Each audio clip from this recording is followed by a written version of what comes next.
معزز حاضرین کرام، انشاءاللہ سورہ ابراہیم سے کچھ باتیں آپ کی گوش گزار کرنے جا رہا ہوں۔ اللہ تبارک و تعالیٰ سے دعا کرتے ہیں کہ اللہ تبارک و تعالیٰ ہمیں ان باتوں کو سننے، سمجھنے اور ان باتوں پر عمل پیرا ہونے کی توفیق عنایت فرمائیں۔ سورہ ابراہیم اللہ کے نبی علیہ الصلاۃ والسلام پر مکہ میں نازل ہوتی ہے، جو 52 آیات اور 7 رکوع پر مشتمل ہے۔ اللہ کے نبی صلی اللہ علیہ وسلم مکہ سے ہجرت سے پہلے آس پاس کی وادیوں کے اندر یہ سورت کا نزول ہوتا ہے، اور اس سورت کا نام ابراہیم اس وجہ سے رکھا گیا ہے کہ اس سورت کی آیت نمبر 35 میں اس بات کا ذکر آیا ہے کہ وَإِذْ قَالَ إِبْرَاهِيمُ رَبِّ اجْعَلْ هَذَا الْبَلَدَ آمِنًا۔ ابراہیم علیہ الصلوۃ والسلام کا نام اور ان کا ذکر اور ان کے واقعے کو بیان کیا گیا ہے، اس مناسبت سے اس سورت کا نام سورہ ابراہیم رکھا گیا۔ اس سورت کے اندر دو بڑی اہم چیزوں پر ذکر ہم کو ملتا ہے۔ ایک کہ اللہ کی بہت ساری نعمتیں ہیں، اور ان نعمتوں کے سلسلے میں اللہ نے یہ بات بیان کی ان تعدوا نعمت اللہ لا تحصوها، اگر تم اللہ کی نعمتوں کو شمار کرنا چاہے تو ہرگز تم شمار نہیں کر سکتے۔ ان ساری نعمتوں میں سب سے اہم نعمت یا بڑی نعمت ایمان ہے، اور ایمان کے اپوزٹ جو لعنت زدہ چیز ہے وہ کفر ہے۔ تو اس صورت میں ایمان کی نعمت کی اہمیت کیا ہے اور کفر کرنے والوں پر اللہ تبارک و تعالیٰ کس طرح لعنت بھیجتا ہے، اس کا ذکر آپ کو ملے گا۔ اس کے بعد بعض لوگ جو دنیا کے اندر ہیں، ہمیشہ سے تھے، ہے اور رہیں گے، جن کا مقصد یا جن کی ذہانت یا جن کی سوچ یہ ہوتی ہے کہ دنیا کی عیش و عشرت ہی سب کچھ ہے۔ 4 دن کی زندگی ملی، 2 دن گزر گئے اور 2 دن آپ عیش میں گزاریں، اس طرح کی ذہانت کے ہمیشہ لوگ رہے ہیں۔ تو عیش و عشرت میں زندگی گزارنا ہی، زندگی کے مزے لینا ہی، وہ یہ سمجھتے ہیں کہ یہ سب سے بڑی نعمت ہے۔ اس کے بعد ابراہیم علیہ الصلوۃ والسلام کی قربانیوں کا ذکر ہم کو ملتا ہے، جس میں آپ کے فیملی کا تذکرہ ہے، جو وادی غیر ذی زرعین کا موقع محل آتا ہے، وہاں پر اللہ کے نبی ابراہیم علیہ الصلوۃ والسلام اپنی فیملی کو چھوڑ دیتے ہیں۔ تو کفران نعمت اور شکر نعمت، یہ 2 پہلو پر یہ صورت ہم کو ملتی ہے کہ دونوں کے نتائج اس صورت میں بیان کیے گئے ہیں کہ جو لوگ اللہ کی نعمتوں پر شکر ادا کرتے ہیں تو اللہ تعالیٰ کیا انہیں نعمتیں عطا کرتا ہے، اس کی نعمتوں میں اضافہ کرتا ہے، اور جو اللہ کی نعمتوں پر شکر ادا نہیں کرتے، اللہ تبارک و تعالیٰ کیسے ان کی نعمتوں کو چھین لیتا ہے۔ یہاں پر نبی علیہ الصلوۃ والسلام کو تسلی دینے کے لیے جو سلسلہ شروع ہوا، سورہ ہود کا، سورہ یوسف کا، سورہ رعد کا، سورہ ابراہیم کا، جو ہم جس سے گزر رہے ہیں، تو یہ وہ وقت اللہ کے نبی صلی اللہ علیہ وسلم کا مکہ کے اندر ہے جہاں پہ اعتراضات کی شدید بوچھار ہو رہی تھی، اور مخالفت بڑے عروج پر تھی۔ قریش کو یہ تنبیہ کی گئی کہ دیکھو برے لوگوں کا کیا انجام ہوتا ہے۔ قریش جو اللہ کے نبی صلی اللہ علیہ وسلم کو ستایا کر رہے تھے، پریشان کر رہے تھے، اعتراضات پر اعتراضات اٹھا رہے تھے، تو یہاں پر اس سورے کے اندر یہ بتایا گیا کہ کس طرح ہم نے ان لوگوں کے ساتھ معاملہ کیا جنہوں نے نعمتوں کا شکر ادا نہیں کیا۔ یہاں تک یہ بتایا گیا کہ تم یہ کہتے ہو کہ ہم ملت ابراہیم پر ہو، ہم ملت ابراہیم پر ہے، اور ملت ابراہیم تو ہم مانتے ہیں، دن رات تم ابراہیم علیہ الصلوۃ والسلام کا نام تو لیتے ہو لیکن ان کے نقش قدم پر تم نہیں چلتے۔ یہاں پر ابراہیم علیہ الصلوۃ والسلام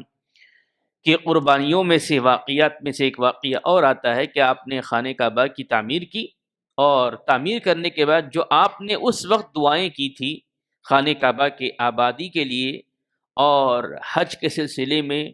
خانہ کعبہ کو قبلہ بنائے جانے کے سلسلے میں، یہ ساری دعائیں اس میں ملے گی۔ تو یہ جو دعائیں آپ نے کی ابراہیم علیہ السلام نے، یہ دعائیں ملت اسلامیہ کے ظہور ہونے کے بعد مکمل ہو رہی ہیں۔ دیکھیے دعا کا اثر یا دعا کا قبول ہونے کے لیے بھی اللہ تبارک و تعالیٰ چاہے تو فوراً قبول کر دے، یا کچھ وقت کے بعد کرے، یا کچھ سالوں کے بعد کرے۔ یا ابراہیم علیہ السلام کی وہ دعائیں جو ابراہیم علیہ السلام نے خانہ کعبہ کی تعمیر کے بعد کی تھی، اللہ کے نبی صلی اللہ علیہ وسلم کے دور میں وہ دعائیں قبول ہو رہی ہے۔ یہ سورت شروع ہوتی ہے حروف مقطعات کے ذریعے سے۔ مقطعات کے سلسلے میں آپ جان چکے ہیں کہ اس کا علم اللہ تبارک و تعالیٰ کو ہے، اس کا معنی مفہوم کیا ہے۔ اس کے بعد اللہ نے یہاں پر یہ بات بیان کی، کتاب انزلناہ الیک لتخرج الناس الی الظلمات الی النور، ہم نے یہ کتاب اتاری ہے تمہاری طرف تاکہ تم لوگوں کو ظلمات سے روشنی کی طرف لے کر آئیں۔ یہاں قرآن کا ایک اعجاز یہ ہے کہ جہاں کہیں اللہ نے تاریکی اور روشنی، ظلمات اور روشنی کی بات کی ہے، وہاں پر ظلمات کا جو لفظ آیا وہ جمع کا صیغہ آیا ہے، کہ ظلمات یعنی اندھیریاں، گمراہیاں بہت سارے ہیں، اور نور جو روشنی ہے، الی النور واحد کا صیغہ لا کر اللہ نے یہ بات بیان کی ہے کہ واحد ایک ہی چیز ہے جو حق پر ہے، نور ہے، اور وہ ہدایت کا راستہ ہے۔ اس کے علاوہ جتنے راستے انسانوں کے سامنے آتے ہیں یقیناً وہ ظلمات سے بھرے پڑے ہیں، لہذا حق کی پہچان ایک چیز سے ہوگی اور ظلمات کی بہت ساری چیزوں سے کی جا سکتی ہے۔ اس کے بعد اللہ تبارک و تعالیٰ نے کافروں کے اوصاف یہاں پر ذکر کیے ہیں۔ جس طرح سورہ بقرہ کی ابتدا میں ہم نے دیکھا کہ مومنین کے اوصاف اللہ نے بیان کیے، یہاں پر کافر کے کیا اوصاف ہوتے ہیں، یعنی اللہ کی نعمتوں کا انکار کرنے والے، کفر کرنے والے، اللہ کو نہ ماننے والوں کا یہاں تذکیرہ آتا ہے۔ آیت نمبر 3 اگر ہم پڑھتے ہیں تو اللہ نے فرمایا الذین یستحبون الحیات الدنیا الآخرہ۔ سب سے پہلا کام کیا ہے؟ یہ لوگ کیا کرتے ہیں؟ دنیا کو آخرت پر ترجیح دینا، اصل مقصد ہے آخرت، آخرت ہی سب کچھ ہے، تو یہ کیا کرتے ہیں؟ جو آخرت کے مقابلے میں دنیا کی زندگی کو پسند کرتے ہیں۔ کافروں کا یہ شیوا رہا ہے ہمیشہ سے کہ وہ ہمیشہ دنیاوی زندگی کو پسند کرتے ہیں، عیش و عشرت میں رہنا پسند کرتے ہیں۔ دوسرا دو چیز یہاں پر بیان کی گئی، دوسری وہ ہے کہ وہ لوگوں کو اللہ کے راہ سے روکتے ہیں۔ دیکھیں اسلام کی بات ہوتی ہے، حق کی بات ہوتی ہے، توحید کی بات ہوتی ہے، تو وہ ہمیشہ درمیان میں آڑ بن جاتے ہیں، اور لوگوں کو حق بات پہنچانے کے لیے جو مراحل لوگ انسان اختیار کرتے ہیں ان کے لیے مسائل کھڑے کر دیتے ہیں، یا جو لوگ اپنی اصلاح کر اپنے آپ کی اصلاح کر رہے ہیں اور بدعتوں سے توبہ کر سنتوں پر آ رہے ہیں، یا شرک سے توبہ کر توحید پہ آ رہے ہیں، تو وہ اس کے درمیان حائل ہو کر کیا کرتے ہیں؟ اللہ کی راہ میں رکاوٹ بنتے ہیں۔ یہ کافروں کی صفات میں سے ایک صفت ہے۔ اس کے بعد وہ یہ چاہتے ہیں کہ اپنی خواہشوں کے مطابق ان کو دین ملے، ان کے دین ایسا چاہیے جو ان کی خواہش چاہتی ہے، دل چاہتا ہے ویسے ان کو دین چاہیے، اس طرح کی چیز آئی ہے۔ اور وہی لوگ ہیں جو بہت دور کی گمراہی میں اللہ تبارک و تعالیٰ نے بات بیان کی کہ الذین یستحبون الحیات الدنیا الآخرہ ویصدون عن سبیل اللہ، لوگوں کو اللہ کے راستے سے روکتے ہیں، ویبغون عوجا اولئک فی ضلال بعید، تو آخرت کو فراموش کر دینا، بندوں کو حق سے روکنا، اسلام سے، اسلام کی تعلیمات سے ورغلانا، دنیا کو ترجیح دینا، اسلام کے راستے کو غلط ثابت کرنے کی کوشش کرنا، خواہشات نفس کے مطابق اللہ کے دین کو لینا اور اپنی خواہشات نفس کے مطابق چھوڑ دینا، یہ 6 سے 8 صفات یہاں پر اللہ تبارک و تعالیٰ نے اس سورت کی آیت نمبر 2 میں بیان کیے ہیں۔ اس کے بعد یہاں پر دیکھیں، اس آیت سے میرے اور آپ کے لیے بھی پیغام یہ ہے، ہم سب کے لیے پیغام یہ ہے، کہیں ایسا تو نہیں ہے کہ ہم نے بھی اپنی زندگی کو عیش و عشرت میں ڈال رکھا ہے،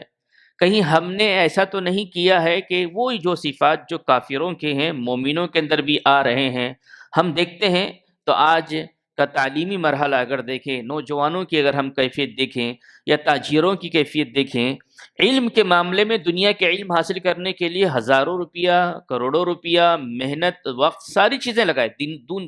دنیا حاصل کرنے کے لیے، لیکن دین کے معاملے میں اگر آپ دیکھیں کہیں پر درس ہو رہا ہے، دینی تعلیم دی جا رہی ہے، قرآن پڑھایا جا رہا ہے، اللہ اس کے رسول کی تعلیمات پڑھائی جا رہی ہے، اگر اس کا موازنہ آپ کرتے ہیں تو تعداد کو آپ دیکھیں، سیکھنے والے کے شوق اور ذوق کو دیکھیں، اور اس کے اوپر اخراجات خرچ کرنے والوں کی کیفیت کو دیکھیں، تو پتہ چلتا ہے کہ کہیں نہ کہیں ہماری زندگیوں کے اندر بھی اس طرح کی چیزیں آ رہی ہے جو ہم دنیا ہی کو ترجیح دے رہے ہیں، آخرت کو ترجیح نہیں دے رہے ہیں۔ اس کے علاوہ بہت سارے ایسے ماں باپ ہیں، جب بچہ سنت کے مطابق عمل کرنا چاہتا ہے، ٹخنے کے اوپر پیجامہ پینٹ رکھتا ہے، چہرے پہ داڑھی چھوڑنا شروع کرتا ہے، نمازوں کی پابندی کرتا ہے، تو اس کو مثالیں دیتے ہیں دنیا کے اندر رہنا ہے تو دنیا کے لوگوں کی طرح رہو۔ تو یہاں کہیں نہ کہیں ہم اپنے ہی بچوں کو یا اپنے ہی بھائیوں کو رکاوٹ کا ذریعہ بنتے ہیں۔ بعض دفعہ خواتین اس میں اپنے پیر اڑاتی ہیں، تو بعض دفعہ بڑے بزرگ لوگ کہتے ہیں جیسے زندگی گزارنا ہے، زندگی ہے، دنیا میں ترقی کرنا ہے تو ساری چیزوں کو دنیا کی طرح کرنا پڑے گا۔ تو یہ ساری چیزیں کافروں کی صفات میں سے بیان کی گئی ہے۔ اس کے بعد اللہ تعالیٰ نے آیت نمبر 7 میں یہ بات بیان کی کہ وَإِذْ تَأَذَّنَ رَبُّكُمْ لَئِن شَكَرْتُمْ لَأَزِيدَنَّكُمْ وَلَئِن كَفَرْتُمْ إِنَّ عَذَابِي لَشَدِيدٌ۔ یہ خطاب موسیٰ علیہ السلام نے اپنی قوم سے کہا تمہارے رب نے مجھے خبر دی ہے کہ اگر تم اس کی نعمتوں کا ایمان خالص اور عمل صالح کے ذریعے شکر ادا کرو گے تو اللہ تبارک و تعالیٰ کیا کرے گا، تمہارے نعمتوں میں اضافہ کرے گا۔ سفیان ثوری رحمۃ اللہ علیہ بیان کرتے ہیں کہ نعمتوں میں اضافہ کرنے سے مراد کیا ہے کہ مزید طاقت اور بندگی کے اللہ تبارک و تعالیٰ توفیق دے گا۔ اللہ نے ہاتھ دیے، پیر دیے، کان دیے، یہ ساری نعمتیں، اولاد دی، عزت دی، شہرت، جس طریقے کے اللہ نے نعمتیں دی ہے، ان نعمتوں پر شکر ادا کرنے کا مفہوم یہ ہے کہ اللہ کی احکامات پر عمل پیرا ہونا۔ ایک تو علامہ ابن قیم الجوزی رحمۃ اللہ علیہ نے بیان کیا کہ ذکر کرنا یا شکر ادا کرنے سے مراد یہ ہے کہ اللہ تبارک و تعالیٰ کے حمد و ثنا بیان کرنا، سبحان اللہ، الحمدللہ، لا الہ الا اللہ، اللہ اکبر، صبح شام کی دعاؤں کا اہتمام کرنا، اور ہر دعا جو اللہ کے نبی صلی اللہ علیہ وسلم سکھائی ہے یہ اللہ کی نعمت پر اس کا شکر ادا کرنا ہے۔ دوسرا شکر یہ ہے کہ مالی اعتبار سے، جسمانی اعتبار سے جو احکامات اللہ نے ایک مسلمان پر عائد کیے ہیں تو ان نعمتوں کے بدلے اس کو انجام دینا، یہ ہے لَأَزِيدَنَّكُمْ، شکر کرنا، اللہ کی نعمتوں پر شکر کرنا۔ اللہ کی نعمتوں پر شکر ادا کرو گے تو اللہ تبارک و تعالیٰ کا وعدہ ہے کہ اور اللہ تبارک و تعالیٰ نعمتوں میں اضافہ کرے گا، اور اگر تم اللہ کی نعمتوں کا شکر ادا نہیں کرو گے وَلَئِن كَفَرْتُمْ إِنَّ عَذَابِي لَشَدِيدٌ، تو اگر تم ناشکری کرو گے تو جو نعمتیں اللہ نے تمہیں دی ہے وہ چھین لے گا، اور وہ سخت عذاب کے اندر اللہ تبارک و تعالیٰ مبتلا کرے گا۔ عذاب کی بہت ساری شکلیں ہیں، قوم کو ایک ساتھ عذاب آتا ہے،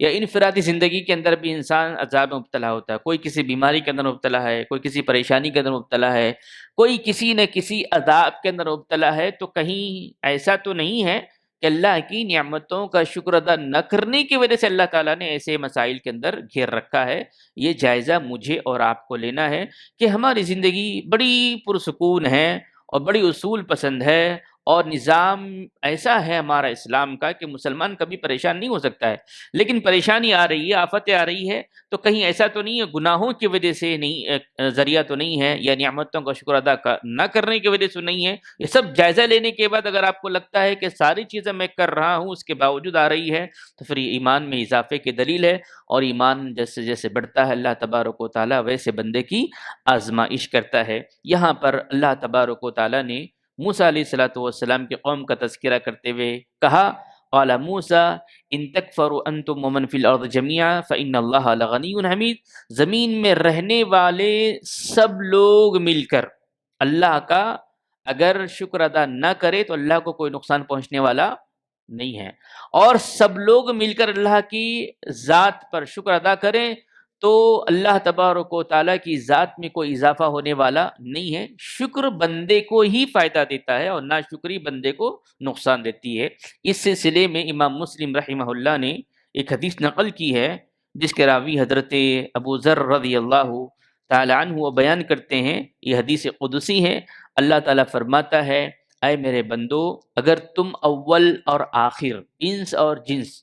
جو پہلے سے ہیں، ابھی ہیں اور آنے والے ہیں، سب کو ملا کر اللہ نے کہا یہ سب لوگ مل کر، چاہے وہ جنات ہو یا انسان، اگر صالح ترین بن جاؤ تو میری بادشاہت میں کوئی اضافہ ہونے والا نہیں ہے۔ اے میرے بندو، اگر تم اول و آخر انس و جن بدکار بن جاؤ یا ناشکرے بن جاؤ تو میری بادشاہت میں کوئی کمی آنے والی نہیں ہے۔ اگر تم سب لوگ مل کر اکٹھے کھڑے ہو جاؤ اور مجھ سے مانگنے لگو اور میں تمہاری مرادوں کو پورا کروں تو میرے خزانے میں کوئی کمی واقع ہونے والی نہیں ہے۔ یہ اللہ کی قدرت ہے۔ اللہ نے مثال دی جیسے کوئی سوئی سمندر میں ڈال کر نکال لی جاتی ہے، اتنا بھی فرق اللہ تبارک و تعالیٰ کو نہیں پہنچتا ہے سارے لوگوں کے مرادوں کو پورا کر کر۔ یہ اللہ کی عظمت ہے، یہ اللہ کی قدرت ہے۔ یہ اللہ کے بارے میں میرا اور آپ کا ایمان ہونا چاہیے کہ کیسے ہم ہمارے رب کو ماننے والے ہیں، صرف کیا زبانی ہے، یہ حقیقی طور پر ہے۔ وقت مجھے اور آپ کو دنیا کے کئی واقعات ہمیں بتا رہے ہیں کہ مسلمانوں کی جو پسماندگی ہے، مسلمانوں کے اندر جو حالات ہیں، ان سارے وجوہات ہمارے سامنے آتے ہیں کہ قرآن کو ہم نے ویسے نہیں پکڑا ہے جیسے ہمیں پکڑانا چاہیے تھا، قرآن کو ہم نے ویسے نہیں پڑھا ہے جیسے پڑھنا چاہیے تھا، یا قرآن کو ہم نے پڑھا ہے تو ویسے نہیں سمجھا ہے جیسے ہمیں سمجھنا چاہیے تھا۔ اگر قرآن کو پڑھا ہے، سمجھا ہے، سمجھ رہے ہیں تو ویسے ہم نے عمل نہیں کیا ہے جیسے ہمیں عمل کرنا چاہیے تھا۔ یہ ساری چیزیں اس ضمن میں آتی ہے۔ آخر میں ایک اور بات لیتے ہوئے بات کو ختم کروں گا۔ یہاں پر شیطان کی تقریر کا ذکر آیا ہے آیت نمبر 22 کے اندر۔ دیکھیے، جب جنت اور جہنم کے فیصلے ہو جائیں گے تو جہنم میں جانے والوں سے شیطان خطاب کرے گا۔ آپ پڑھیں گے آیت نمبر 22 میں تو وہ کہے گا وقال الشیطان لما قضی الامر، جب فیصلہ ہو جائے گا تو ان اللہ وعدکم وعد الحق، شیطان آئے گا جہنمیوں کے سامنے، کہے گا اللہ تعالیٰ نے اپنے انبیاء کے زبانی تم سے وعدہ کیا تھا، اللہ کا وعدہ سچا تھا۔ کون کہہ رہا ہے؟ شیطان کہہ رہا ہے۔ کب کہہ رہا ہے؟ جب فیصلہ ہو جائے گا۔ اس کے بعد وہ کہے گا وعدکم فاخلفتم، میں نے بھی تم سے وعدہ کیا تھا لیکن جس سے آج میں اپنے آپ کو دور کر رہا ہوں، میں نے جھوٹا وعدہ تم سے کیا تھا۔ اس کے بعد کہے گا وما کان لی علیکم من سلطان، اور میرا تم پر آج کوئی اختیار نہیں ہے۔ اور اس کے بعد یہ کہے گا الا ان دعوتکم فاستجبتم لی، میں نے تمہیں صرف اپنی طرف بلایا، تم نے دعوت کو قبول کر لیا۔ فلا تلومونی ولوموا انفسکم، تم آج مجھ پر ملامت مت کرو، تم اپنے نفسوں پر، اپنے آپ پر ملامت کرو۔ ما انا بمصرخکم وما انتم بمصرخی، میں تمہارے کام نہیں آ سکتا، نہ تم میرے کام آ سکتے ہیں۔ یہاں پر یہ بات بڑی واضح طور پر شیطان کی تقریر کے موضوع کو دیا گیا آیت نمبر 22 میں۔ قیامت جب برپا ہوگی، شیطان جہنمیوں کے سامنے آئے گا اور یہ واضح طور پر کہے گا ان الظالمین لهم عذاب علیم، اللہ تعالیٰ کہے گا ظلم کرنے والوں کے لیے دردناک عذاب ہے۔ تو یہاں پر امام زمخشری رحمۃ اللہ علیہ بیان کرتے ہیں کہ یہ معاملہ تو قیامت کے دن کا ہے۔ شیطان جب قیامت کے دن لوگوں کے سامنے آ کر بیان کرے گا، اللہ نے یہاں کیوں بیان کیا؟ تو وہ بیان کرتے ہیں تاکہ اس دن کے انجام پر غور کرے اور اپنی نجات کی فکر کرے کہ یہ جو شیطان کے بھٹکاوے میں آ کر انسان اپنے آپ کو عیش و عشرت میں رکھتا ہے، واپس جانے کا تصور نہیں رکھتا ہے، آخرت پر ایمان نہیں رکھتا ہے، لہذا قیامت کے دن یہ شیطان آپ کے سامنے آئے گا اور آپ کو واضح طور پر یہ ساری چیزیں بیان کرے گا۔ لہذا اللہ تعالیٰ نے اس کے بعد یہ بات بیان کی کہ جو لوگ ایمان لائے، عمل صالح کرے، ان کے لیے جنت ہے جن کے نیچے نہریں بہہ رہی ہوگی، خالدین فیہا، وہ ہمیشہ ہمیشہ رہیں گے۔ اس طرح یہ سورت کا اختتام ہوتا ہے۔ تو کچھ باتیں یہاں پر ہم نے سنی اور سمجھنے کی کوشش کی۔ اللہ سے ہم دعا کرتے ہیں کہ اللہ تبارک و تعالی حقیقی معنوں میں ہمیں قرآن کو پڑھنے، سمجھنے اور اس کے مطابق عمل پیرا ہونے کی توفیق عنایت فرمائے۔ اللہ تبارک و تعالی ماہ رمضان میں وہ دعاؤں کو قبول کرتا، اللہ سے ہم دعا کرتے ہیں اللہ تعالی یہ دعا کو ہمارے قبول فرمائے۔ اللہ تبارک و تعالی ہمارے قیام اللیل کو قبول فرمائے۔ اللہ تبارک و تعالی ہمارے روزے صدقات کو قبول فرمائے۔ اللہ جب تک رکھے دار فانی میں ہمیں ایمان اور اسلام کی حالت میں رکھے، جب ہمارا خاتمہ ہو تو خاتمہ بالخیر کرے۔ آمین ثم آمین، وآخر دعوانا ان الحمد للہ رب العالمین، والسلام علیکم ورحمۃ اللہ وبرکاتہ۔